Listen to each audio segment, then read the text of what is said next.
My guest today is Iggy Tan, Managing Director of emerging lithium producer Galaxy Resources. The company is developing a mine in Western Australia to supply its China downstream processing plant. Iggy joins us this morning from Shanghai. Iggy, lithium battery seems like a hot commodity right now. Quantify the growth potential for us. Good morning.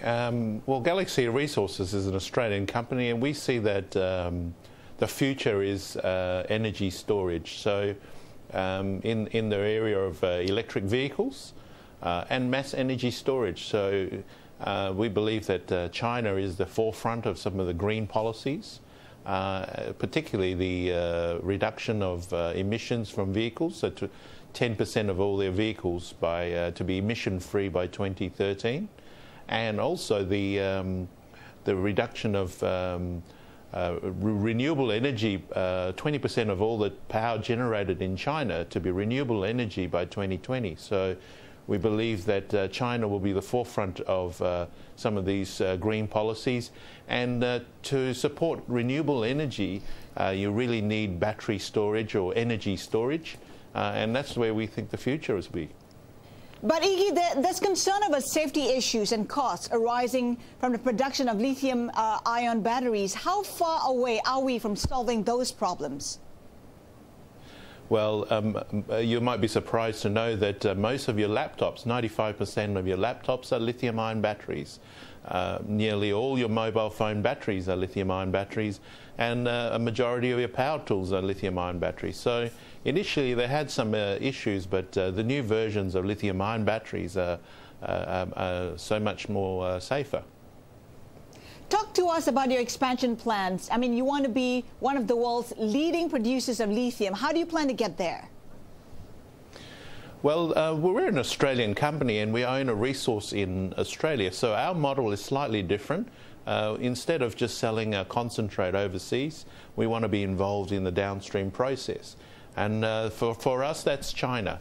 Our site is in the Zhangjiagang Free Trade Zone industrial park. We have all the facilities that we need, state-of-the-art wharf facilities, asset supplies, and then our markets are also in China and Japan. So we're strategically located. We'll be the #1 producer in Asia, and we're really gearing the company to begin supplying all the materials of this future, the battery storage or energy storage industry.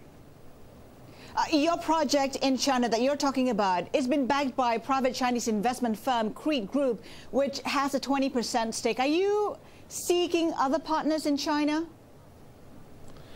We are fully funded at the moment. We are building the mine and concentrator, which we're quite well advanced in Australia. So we should be commissioning in July this year, and we should be shipping our concentrate around October this year to China. And our plant in China would be ready to accept that product around December this year. So we're well on track, on schedule. We are fully funded. We have a partner in Crete, a private Beijing group. And we also raised additional 65 million in equity placement recently.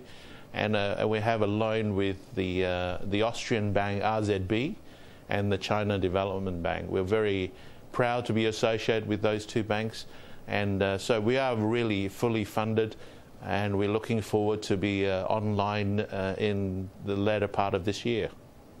What will all of that mean for your margins and profit going forward? Well, obviously there has been a decline in due to the global financial crisis, but we're seeing a lot of it starting to take off now, particularly in China. A lot of the potential customers are expanding their factories, and on an offtake side, we have a lot of support for the offtake.